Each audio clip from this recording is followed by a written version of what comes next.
दिन भर की सियासी उठापटक के बाद बिहार में राजनीतिक आरोप और प्रत्यारोप का दौर अब खुल चुका है। नीतीश कुमार इस्तीफा दे चुके हैं और बहुमत के लिए भी राज्यपाल भवन में अपना मत रख दिया है। संभवतः नीतीश कुमार ही अगले मुख्यमंत्री होंगे। डिप्टी सीएम में तेजस्वी यादव का ही नाम सबसे आगे नजर आया। आधा दर्जन से अधिक पार्टियां नीतीश कुमार के साथ राज्यपाल भवन में गई और अपना बहुमत, आज से ठीक 5 साल पहले की घटना को हम लोग याद करेंगे। कैसे नीतीश कुमार ने राती रात आरजेडी पर आरोप लगाकर कि वह सरकार चलाने में व्यवधान पैदा कर रही है और वह बीजेपी से साठगांठ कर लेती है और सुबह नीतीश कुमार फिर से मुख्यमंत्री बन जाते हैं। इन 5 सालों में क्या कुछ बदला? उस समय सुशील मोदी उप मुख्यमंत्री थे। 2020 का विधानसभा एक स्कोर तक पहुंच गए, जितना लाना था उतना नीतीश कुमार का आ गया। उसी वक्त से यह अंदेशा लगाना तेज हो गया था कि बिहार में मध्यावधि चुनाव होगी, मगर अभी चुनाव नहीं हुई है, केवल पार्टी बदली है और नीतीश वही हैं। कई आरोप और प्रत्यारोप लगाए गए कि इनके वजह से नीतीश कुमार की नाराज़गी बढ़ी, उनके वजह से नीतीश कुमार की नाराज़गी बढ़ी। असल में नीतीश कुमार अपने फैसले के साथ थे। उनके नज़र में कोई कितना भी कुछ कह ले, 2024 उनका निशाना था। 2019 इसलिए नहीं था क्योंकि वो उस हवा को जानते थे। 2024 तक वह बीजेपी और मोदी के खिलाफ, और जो उनका कह सकते हैं कि एक सपना है प्रधानमंत्री का, वह सपना वह आज तक भी संजोए हुए हैं और हर राजनेता को भी यह संजोना चाहिए। मगर आगे की स्थितियां क्या होगी वह 2024 लोकसभा पर हम छोड़ देते हैं। कई एनालिसिस करने वाले अलग अलग ढंग से इसका एनालिसिस कर सकते हैं और कर रहे हैं।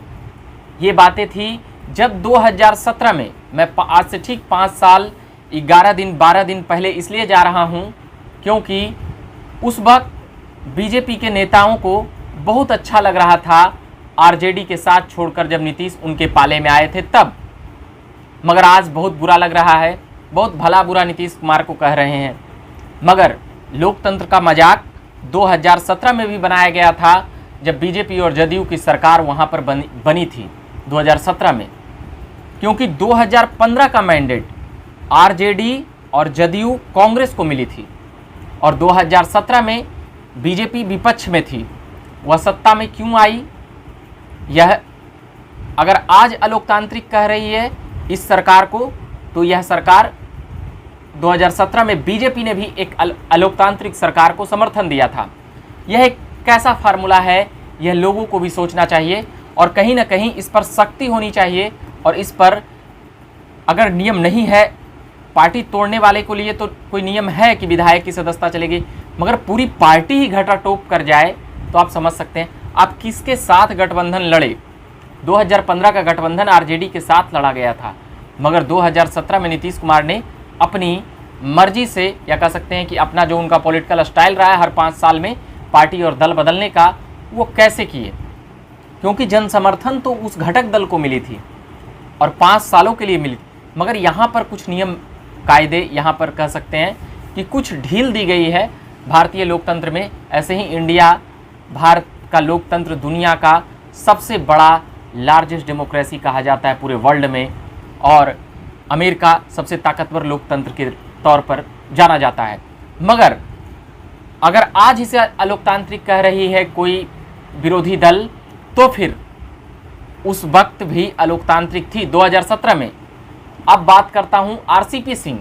आरसीपी सिंह तो एक बहाना थे जनाब। चिराग पासवान तो 2020 विधानसभा में धोखा दिए थे, या 2020 में वो एनडीए में रहते हुए लोजपा ही असली भाजपा है, भाजपा का ए टीम लोजपा है, बी टीम जदयू है। ये तमाम बातें तो 2020 विधानसभा में हुई थी। उसी वक्त नीतीश कुमार छोड़कर चले जाते, मगर ये 20 महीना का टर्म क्यों खींचा? क्योंकि उन्हें पता था कि 2024 अभी देर है और 2024 उनके केंद्र में है। लगातार हम खबरें सुनाते हैं तो उसमें यह बातें जरूर रहती है कि 2024 नीतीश कुमार के निशाने पर है। वह कुछ भी नहीं भूले हैं 2013 किस प्रकार से मोदी जब राष्ट्रीय फलक पर आए थे, तब कैसे गठबंधन तोड़ दिए थे गोवा के उस सभा के बाद। आज से ठीक 9 साल पहले 2013 में यही सावन का समय था, और 2017 में भी सावन का समय था जब उन्होंने आरजेडी का साथ छोड़ा था, और अभी सावन का ही। बरसात में कुछ ऐसा माहौल बिहार में जरूर गर्मा जाता है कि गठबंधन नीतीश कुमार का गड़बड़ा जाता है या टूट जाता है। ये बातें आज का खूब चला। और जो जा रहे थे राज्यपाल भवन, उसमें कौन लोग जा रहे थे?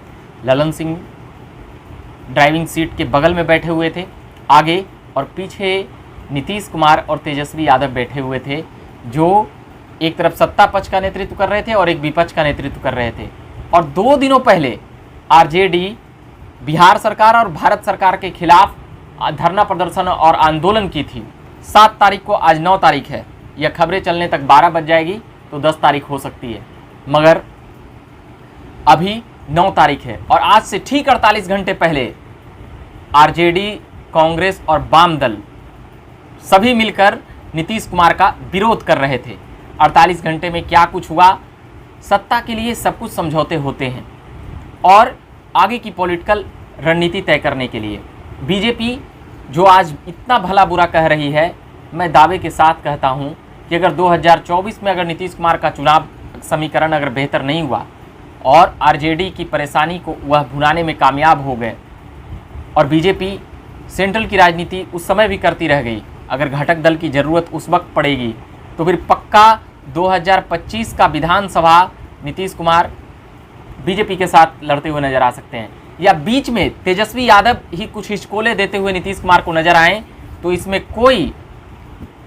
कोई दुविधा वाली स्थिति नहीं है कि तेजस्वी यादव क्यों बुलाए, क्यों साथ आए और उसके बाद क्यों धोखा दे रहे हैं नीतीश को। यह खबर महीने 2 महीने बाद, साल भर के अंदर काफ़ी चलेगी, और जब तक नीतीश रहेंगे तब तक चलेगी, क्योंकि आरजेडी के पास 34 विधायक जदयू से अधिक हैं, और बिहार की सबसे बड़ी पार्टी है, उसके बाद बीजेपी है, 2 विधायक कम है। तो आप समझ सकते हैं कि ये सरकार नीतीश कुमार का कांटों से भरा हुआ ताज कहा जा सकता है, क्योंकि उनके पास विधायक नहीं है और वह फिर भी मुख्यमंत्री हैं। इतनी विधायक नहीं है जितनी चाहिए एक दमदार पोजीशन के लिए, और आरजेडी यहाँ पर खूब भुनाएगी। कई खास मंत्रालय हम देखेंगे कि आरजेडी के पास होगी। शपथ कल होने की बातें हैं, और शपथ होने के बाद भी कई खबरें लगातार चलेगी। अभी फिलहाल हम सुना रहे थे बिहार पॉलिटिकल अपडेट में कि आज दिन भर क्या कुछ हुआ, हमने तमाम खबरें चला चुके हैं, आप जाकर देख सकते हैं झकास भारत पर। मेरा नाम हुआ रविकांत, आप बने रहिए, बिहार पॉलिटिकल अपडेट्स हम लगातार ला रहे हैं और लगातार सुनाते रहेंगे। धन्यवाद।